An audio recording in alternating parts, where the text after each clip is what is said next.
Return of the ancient emperor के इस episode के स्टार्ट में वो मैडम हमारा मेन कैरेक्टर रुकने को कहती है और हमारा मेन कैरेक्टर रुक भी जाता है और कहते हैं तो मैडम बताइए क्या आपने अपना माइंड बना लिया है।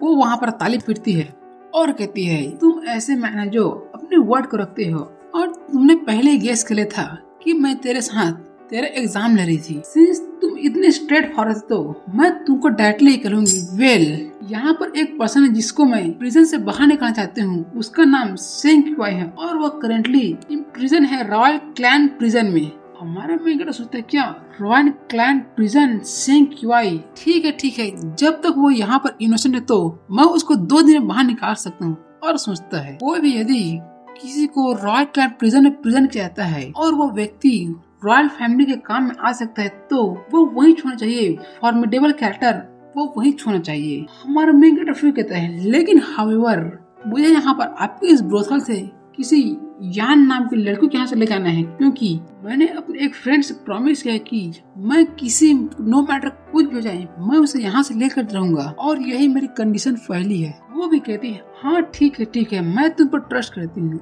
और इसको कंसिडर कर लेना है एक फेवर के लिए। 2 फ्रेंड के बीच में एक फेवर के लिए तुम जा सकते अकाउंटेंट ऑफिस में और मैं सभी पेपर को खत्म कर उसे भेज दूंगी और अपना एक फेदर रख देती है। हे इसे रख लो। हमारा मेन कैरेक्टर उस फेदर को रखता है और कहते हैं वाओ थैंक यू फिर मिलेंगे और कहते हैं इस फेदर के साथ खेलने में तो बहुत मजा आएगा लुलुलु। और हमारे मेन कैरेक्टर जाने के बाद वह कहती है इस पर्सन की आंखें बहुत इम्पोर्टेंट है और उसकी आंखों से ऐसा नहीं लग रहा था कि वो झूठ बोल रहे हैं। चलो एक बार इस पर ट्रस्ट करके देखते हैं। और थोड़ी देर बाद हमारा मेन कैरेक्टर उस लड़के को निकाल कर उसके फ्रेंड के पास ला लेता है और कहते हैं देखो जैसा कि मैंने प्रॉमिस किया था इस लड़के को यहाँ पर ला लिया और मेरा प्रॉमिस यहाँ पर फुलफिल होता है। हमारा डील यहाँ पर फुलफिल कंप्लीट होता है। अब तुम अपना प्रॉमिस याद रखना। कल सुबह तुम पहले से पहुँच जाना। मुझे यहाँ से जाना है मुझे कुछ दूसरे काम भी है। वो उसको देखकर हैरान क्या यान तुम यहाँ पर आजाद हो गई लेकिन क्या तुझे डर नहीं लगता कि मैं इसको लेकर यहाँ से भाग जाऊंगा। हमारा मेन कैरेक्टर कहता है तुम एक जेंटलमैन हो कोई विलन नहीं और बिसाइड्स एक जेंटलमैन का वर्ड हजारों करोड़ों सोने सिक्के के बराबर होता है। वो कभी भी झूठा नहीं जाता। ये कहता है तो ठीक है मैं जा रहा हूँ। वो रोते होते कहता है गुड ब्रदर।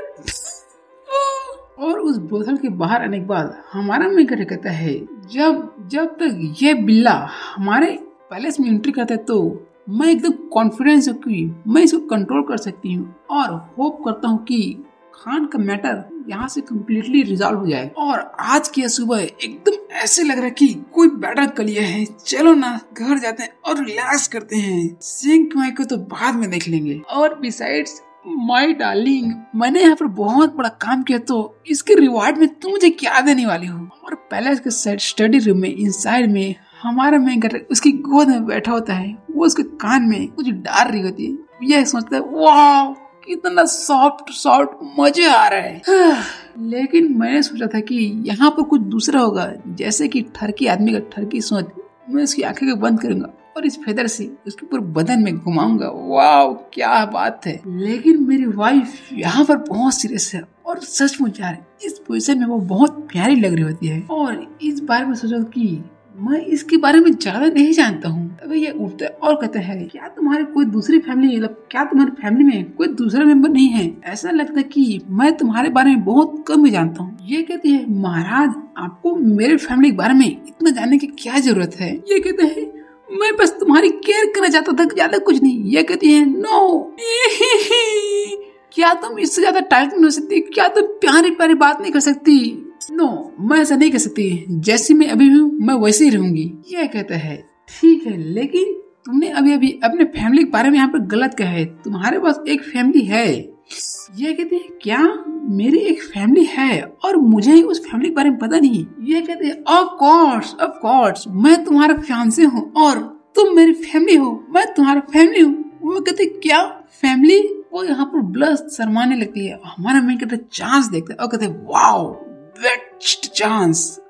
किस करने के लिए आगे बढ़ता है। उसका बॉडी तो कांप रहा था क्योंकि ये उसका फर्स्ट किस होने वाला है। लेकिन उसी समय उस रूम में कमांडर आता है उस क्यूआई को लेकर। महाराज मैंने सेंग क्यूआई को लेकर यहाँ पर आ गया और हमारे मेन कैरेक्टर को वहाँ पर पूरा पोपट हो जाता है।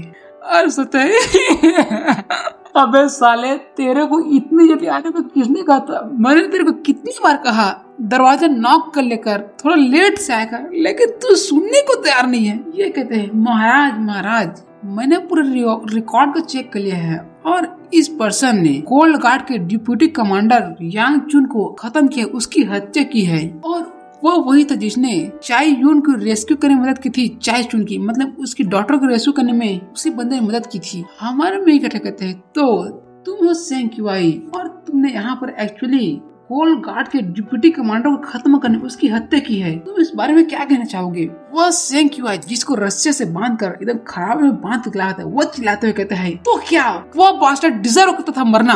और तुम एक चूतिया एम्परर, फूल एम्परर, मूर्ख एम्परर, गधे एम्परर, तुम सभी भी यहाँ पर मरना डिजर्व करते हो। तुम में से कोई भी यहाँ पर जीना डिजर्व नहीं करता। तभी हमारा मेकट अपना तलवार लेता है और कहता है वो यान ब्रोथल के ओनर ने मुझसे कहा था कि तुम्हें यहाँ से छोड़ दी जाए, तुम्हें यहाँ से मैं फ्री कर दूं, लेकिन तू मुझे अभी बता कि तुमने क्यों कहा कि चैन डिजर्व करना था मरना?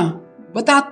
अगर तुम्हारी यह बात सही निकली तो आज तुम्हें मिनिस्ट्री ऑफ जस्टिस से तुम्हें छोड़ दिया जाएगा। आज रात तुम्हें छोड़ दिया जाएगा। वो कहते हैं तुम्हें हुआन यान ओनर के बारे में कैसे पता? तुम कैसे जानते हो? ये अपना स्वार्थ बाहर निकलने को तैयार होता है और कहता है इसकी चिंता करने की तुम्हें कोई जरूरत नहीं, लेकिन मैं तुझे बता दूं कि मेरे समय को वेस्ट करने की हिम्मत भी नहीं करना। तू सिर्फ सच्चाई बोलना। अगर तूने जरा से भी झूठ बोली तो यह देख, यह मेरा स्वार्थ और वो तेरा गला। जब तक तू मेरे को एविडेंस प्रोवाइड करते तो मैं तुझे यहाँ से जाने देने की छोड़ता हूँ, तुझे यहाँ से छोड़ दूंगा। और स्वार्थ चलाकर उसके ऊपर रस्सी के काट दिया होता है। वो भी कहते हैं ठीक है ऑलराइट, मैं तुम्हें वो रीजन बताने तैयार हूँ जिसकी वजह से मैंने यांग चुन को खत्म किया। वो बास्टर्ड ने अपने पोजीशन का बहुत गलत फायदा उठाया और लड़कियों को गलत उठा लेता था, गलत जहाँ में जबरदस्ती उठा के उनके साथ गंदी काम करता था और उनको साइलेंस करता था। यहाँ तक कि उसने किसी एंटायर फैमिली को भी खत्म कर दिया, उसका भी मर्डर कर दिया। और वह करंट प्राइम मिनिस्टर का एक साथी संबंधी है। यहाँ तक कि अगर कोई लोग उसके खिलाफ कोई रिपोर्ट देते हुए तो रिपोर्ट देने वाले का फैमिली अगली सुबह का सूरज नहीं देख पाता, उसको खत्म कर दिया जाता है। इसलिए मैंने जस्टिस को अपने हाथ में लिया और जस्टिस के लिए मैंने उसको खत्म कर दिया। और जैसे ही हमारे मेन कैरेक्टर पता चला था कि कोई ऑफिसर ऐसा काम कर रहा है और दूसरा ऑफिसर उसके अनुसरण करे तो वो बहुत गुस्सा होता है और कहता है ऐसी बात है, इस इम्पेरियल पैलेस में तो ऐसी बात हो रही है, यदि मैं उसे नहीं मारूंगा तो मैं एक एम्परर के रूप में अपनी प्रजा के सामने कैसे चेहरा दिखाऊंगा, कैसे मुंह दिखाऊंगा? लगता है मुझे यहाँ अपना एक हार्ड पॉइंट दिखाना ही पड़ेगा। वो सोचता है साला मुझे यहाँ पर आए हुए 2-3-4 दिन हो गए हैं, मैंने किसी भी लड़की के साथ मजा नहीं किया और तुम बास्टर्ड, तुम एरोगेंट, तुम लड़के को उठा के ले जा रहे हो, मैं तेरे नहीं छोड़ूंगा। ये कहता है क्या तेरे पास कोई सॉलिड एविडेंस है? अगर महाराज यहाँ पर इन्वेस्टिगेशन करना चाहते तो 3 स्ट्रेट नाम के एक गैम्बलिंग हाउस में जाइए, वहाँ पर आपको सॉलिड एविडेंस मिल जाएगा। हर महीने की 1 तारीख को वो लोग वहाँ जाते हैं, वो सभी गैम्बलर वहाँ पर आते हैं, जुआ खेलते हैं और गैम्बलिंग खत्म होने के बाद वो सभी लोगों को परेशान करने के लिए, ट्रबल में डालने के लिए उनके गलत काम करते हैं। और आज वही दिन है एक्सेप्शन, आज वही डेट है जहाँ पर वो सभी लोग मिलने को तैयार है गैम्बलिंग हाउस में। हमारे कमांडर को तुरंत आदेश देता है, कमांडर आज तुम तुरंत यहाँ सेंग क्यूआई को इस पहले से स्कॉट करो, यहाँ से बाहर ले जा। और वो कहते हैं यस सर, और इसको जो चाहिए उसको प्रोवाइड करना। और यहाँ से निकलने के बाद तुम पैलेस गेट में मुझसे मिलना, हम यहाँ पर लीव करेंगे साथ में और कैप्चर करेंगे उस यांग चुन बंदूक को किल किया, मतलब असैसिनेशन अटेम्प्ट होता है, मारा नहीं होता शायद तक। मतलब इतनी देर से बोल रहा कि वो मर चुका है, लेकिन नहीं शायद उसका ऊपर इसने मारने की कोशिश की होती लेकिन उसको कम्प्लीटली नहीं मार पाया होता। यहाँ पर सू कहती है ठीक है चलो चलते हैं, ओके। और इसी के साथ हमारा यह एपिसोड यहाँ पर कंप्लीट होता है।